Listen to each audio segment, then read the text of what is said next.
Bună ziua, prieteni, și bine ați venit pe canalul nostru. Haideți să facem mâncarea.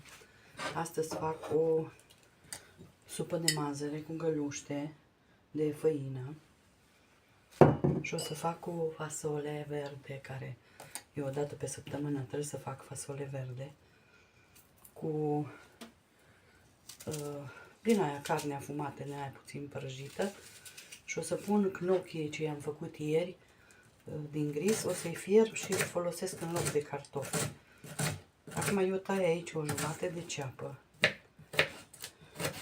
Da, să-mi dau drumul la cuptor. La ochi.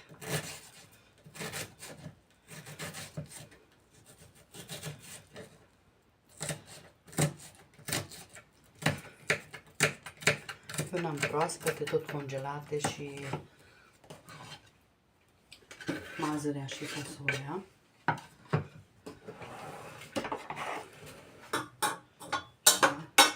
Acum să se dinstuie. Acum tai și vreo 2 morcovi. Restul morcovilor îi las la fasole. Putem să-i tăiem și mai mici.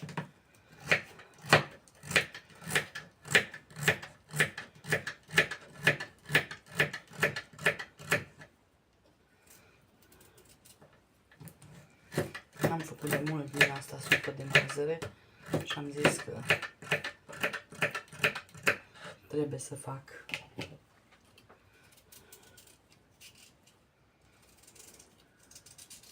E foarte simplă.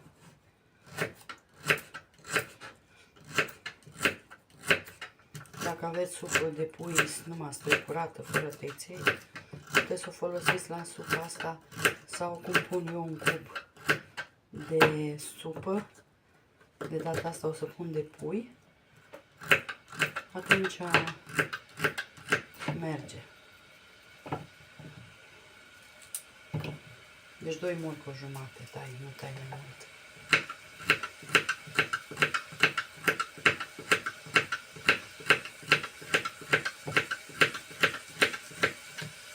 Așa. O să punem puțină sare.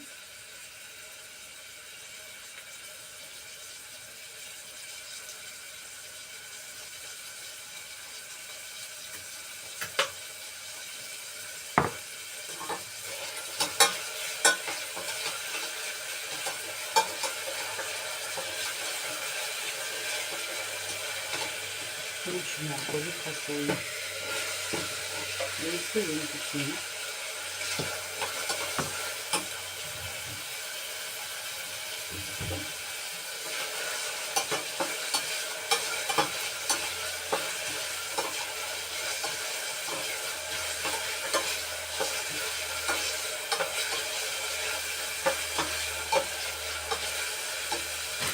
O să punem și mazăre.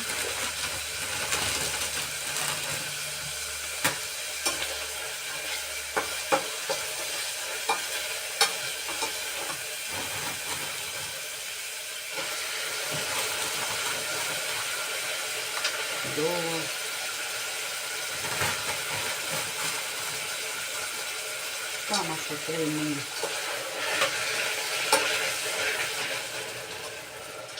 Pe supă, nu-i sos. Așa.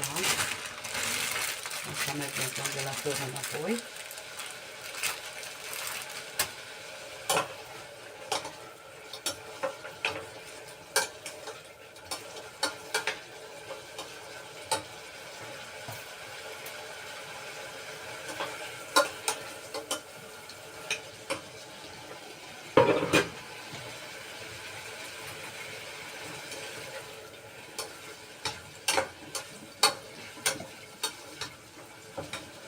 Punem cubul de pui ce v-am spus.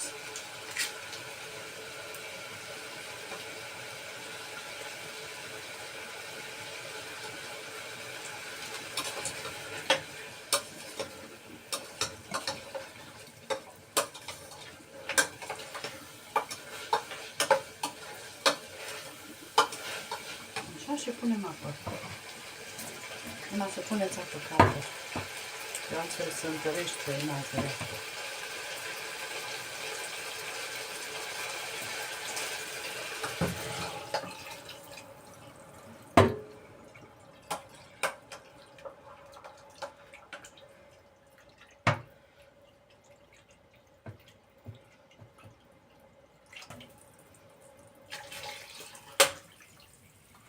Atât.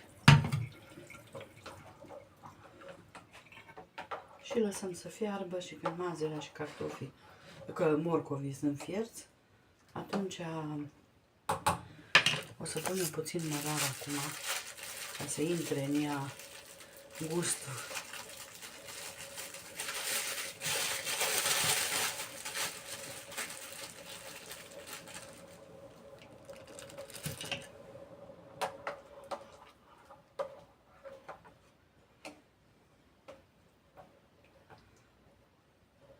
Așa, și lăsăm să fiarbă. Noi acum o să ne ocupăm de fasole. O să dăm drumul și la apa aia să fiarbă pentru, cum îi spune, pentru, ca să avem pentru gnocchi. Am aici o ceapă jumate.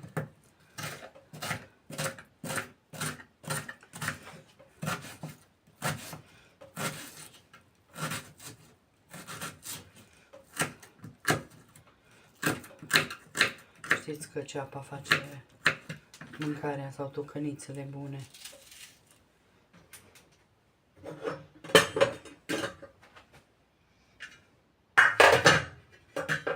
Punem puțin ulei aici. Lăsăm să se încălzească numai bine până eu tai ceapa. Și morcovi și... O să-mi curăț eu și usturoi.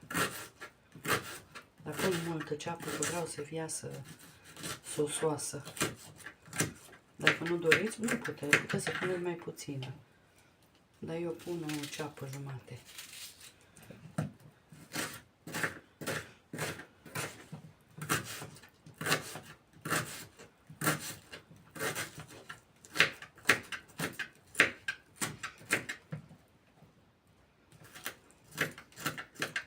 Acum le tăiați cât doriți de mărunte.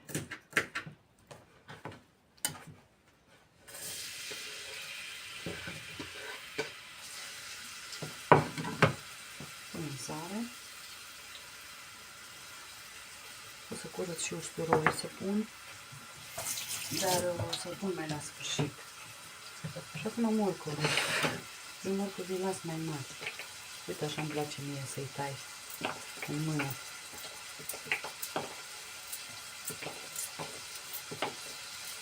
Las un pic mai mari, că îmi place mai mari la...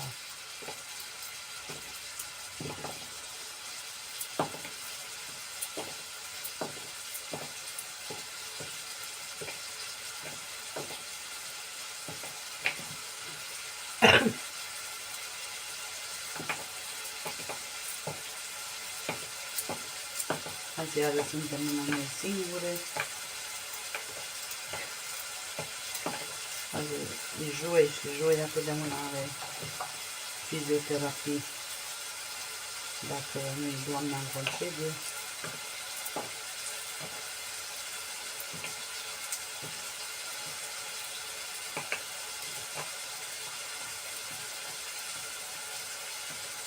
Așa. Mai avem unul.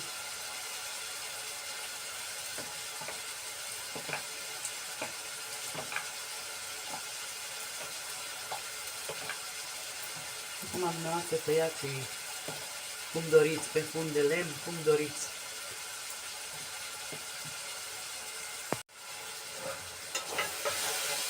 Haideți să vedem. Punem și morcovii.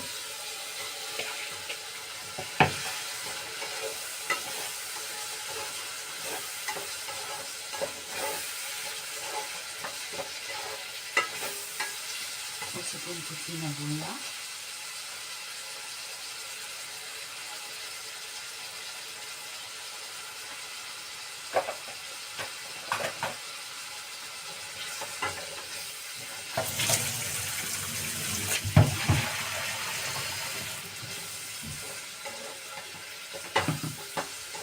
să se ardă, pun puțin apă.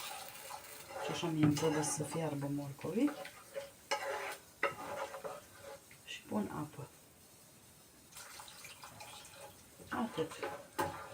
Și lăsăm să fiarbă. Și când îi fierți morcovii, o să vă arăt eu ce fac mai departe. Bineînțeles că o să pun un cup, aici pun un cup de legume.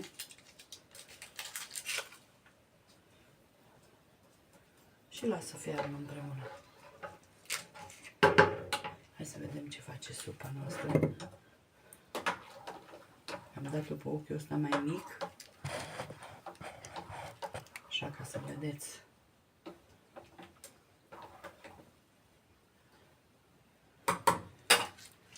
Și revin. Haideți să vă arăt. Apa pentru ăștia pe gnocchi fierbe. Pun o lingură de, așa cam o mână, o lingură de sare.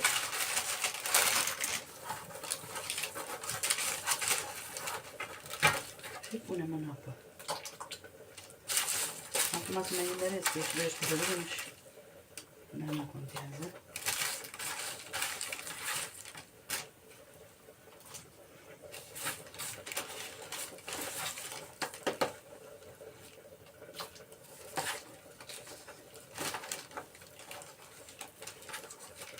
Așa, și fierbem.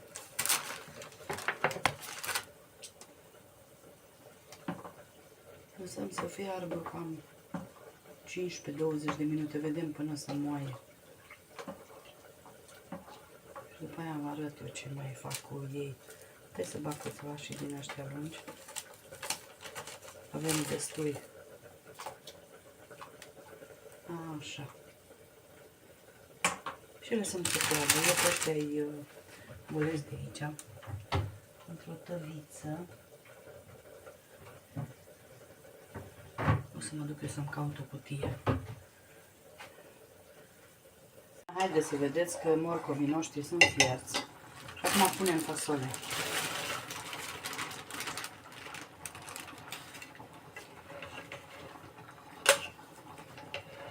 Bun, am pus fasolea toată, cam jumătate de kil. Am pus-o toată că dacă rămâne mai bine și o ia. Așa. Acum o să fac eu usturoi. Să văd dacă... O să-l zdrobesc cu zdrobitoarea. Acum usturoi puneți după gust.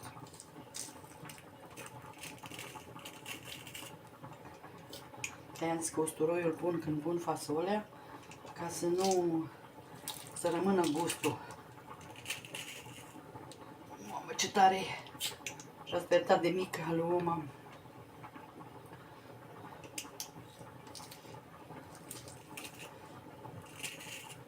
Așa. Mai punem mai un cățel pun. Hai să pun 2.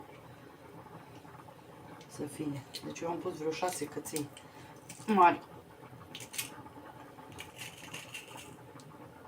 Așa.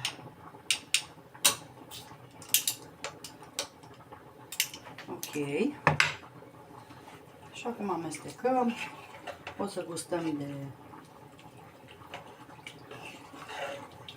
sare și piper dacă ne mai trebuie. La final o să pun puțină smântână ca să o fac ca sosul.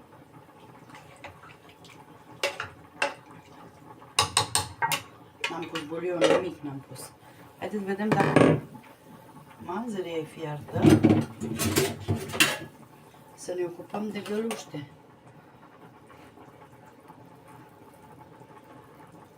Mazărea e fiartă, dar vreau să gust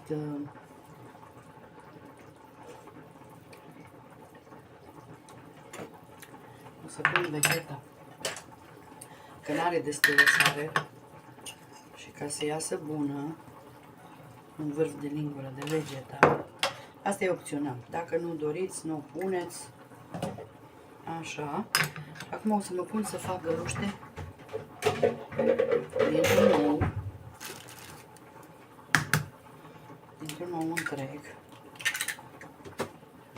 puțină sare. Aici nu o să pun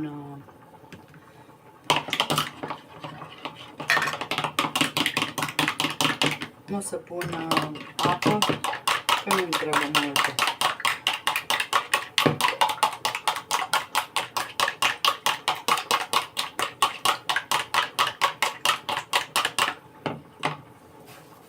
Punem făină.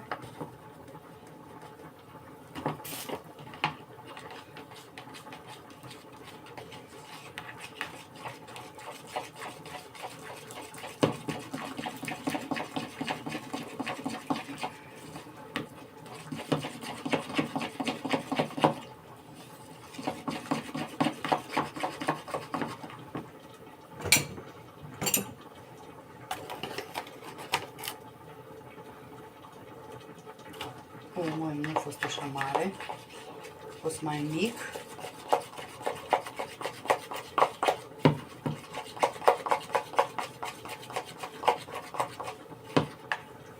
Ochii mei fierb bine, imediat îi opresc, vezi, gata.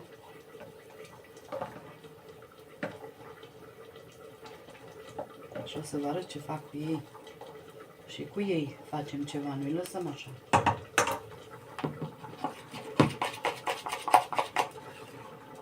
Așa, mai trebuie puțină făină.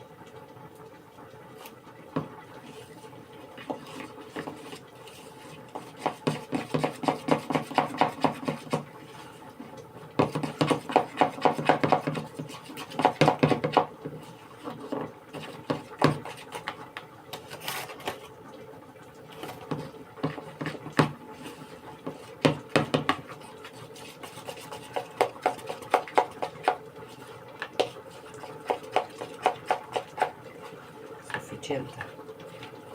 Vezi? Așa trebuie să arate.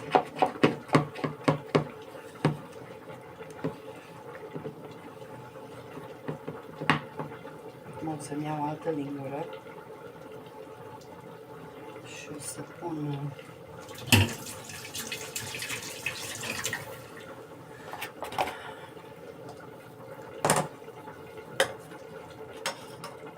sper că se vede. Nu mai știu unde să vă duc. Și luăm găluște mici și punem, uitați așa.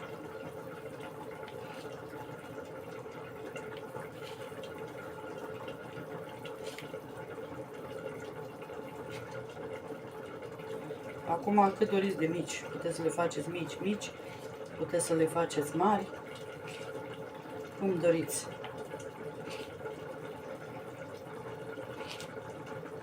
Eu le fac potrivite, că ele și așa se umflă.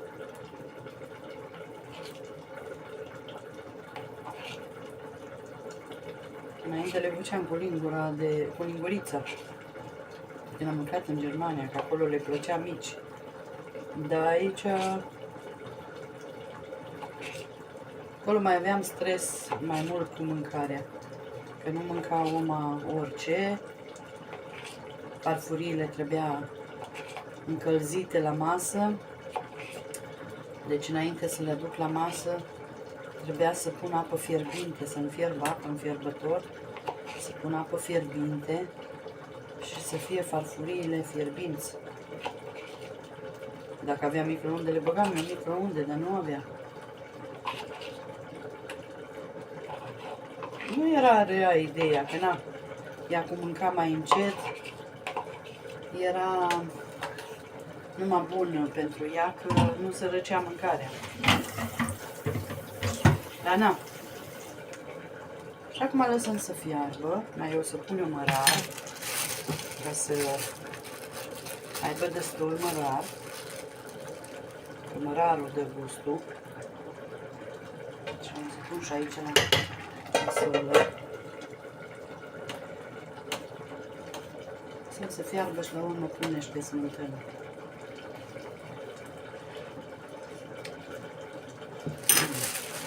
Minunată.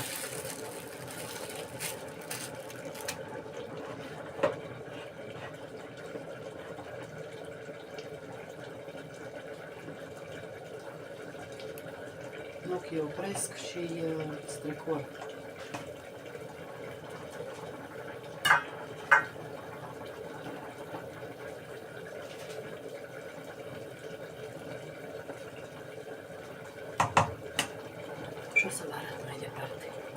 Haideți să vă arăt că fasolea e aproape gata. Acum pun puțină smântână din asta dulce.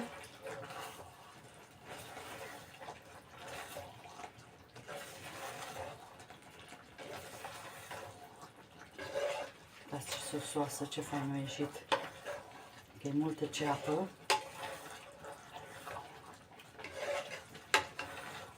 Și multă fasole.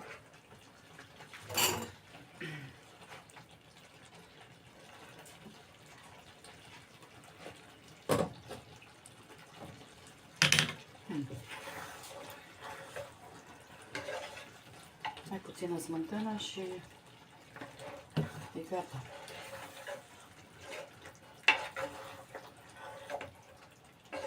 Și e gata fasolea noastră. Super fain a ieșit.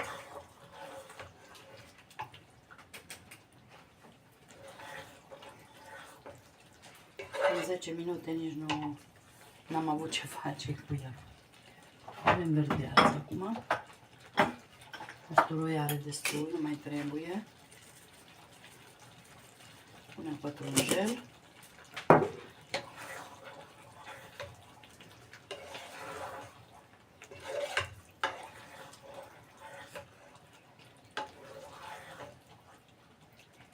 Deci am făcut-o așa scăzută. Haideți să vedem și pe doamna supă ce face.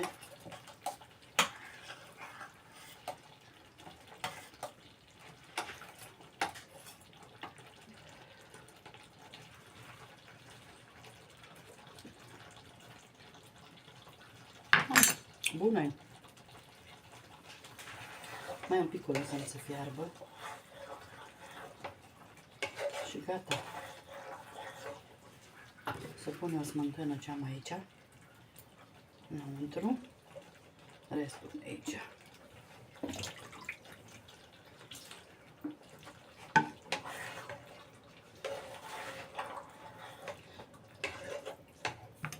Puteți să puneți mai multă, cât doriți. Dar pentru noi e destulă. Că nu vreau numai cu smântână.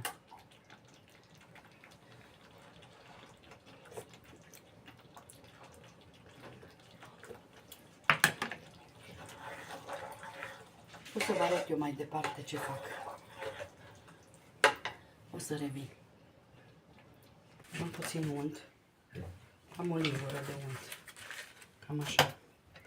Roșie, mi-ar fi trebuit roșie fără miez. Okay? Alea sherry ar fi fost bune. Deci să n-aibă atâta apă. Dar eu încerc să le scot miezul. Uite așa.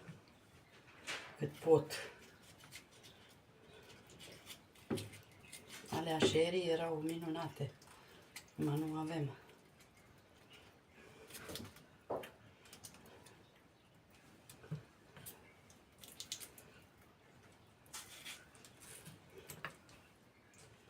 Da, scoateți de la asta la antemiezul.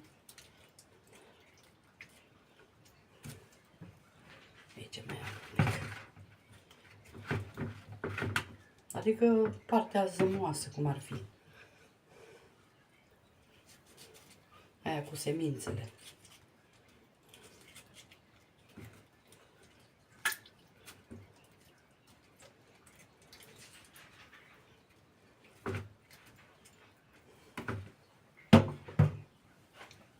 Așa.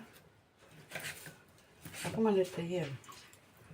Nici mărunte, nici mici.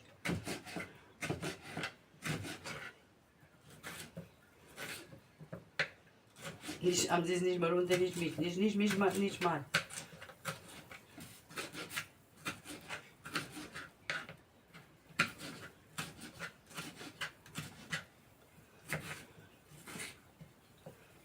Ca să am loc aici.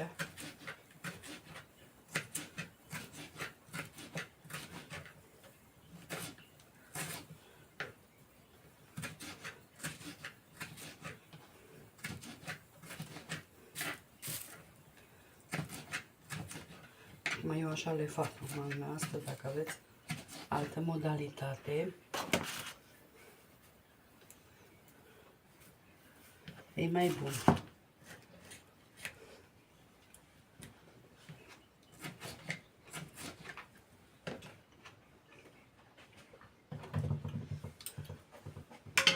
Aici unt, dar o să pun și puțin ulei ca să nu se ardă untul.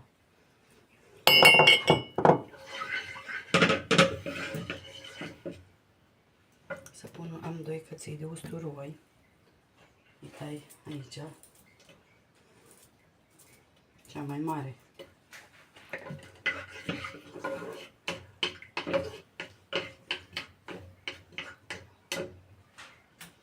Și asta o să pun roșiile. Un pic să se călească, să se încălzească, să se călească usturoiul. Haideți că revin. Și uitați, dragile mele, așa arată supa noastră. A ieșit o bunătate. Uitați ce faină e. Super, super faină.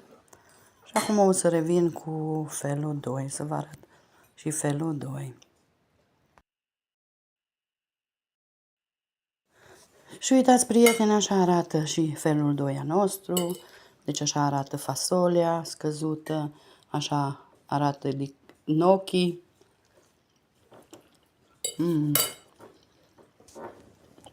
Delicii. Și salată verde. Eu n-am mai v-am arătat, dar știți cum fac eu salata. Un meniu pe cinste avem astăzi. Super delicios. Mulțumim și sper să încercați și această rețetă și să-mi scrieți dacă v-a plăcut. O zi faină, bye bye!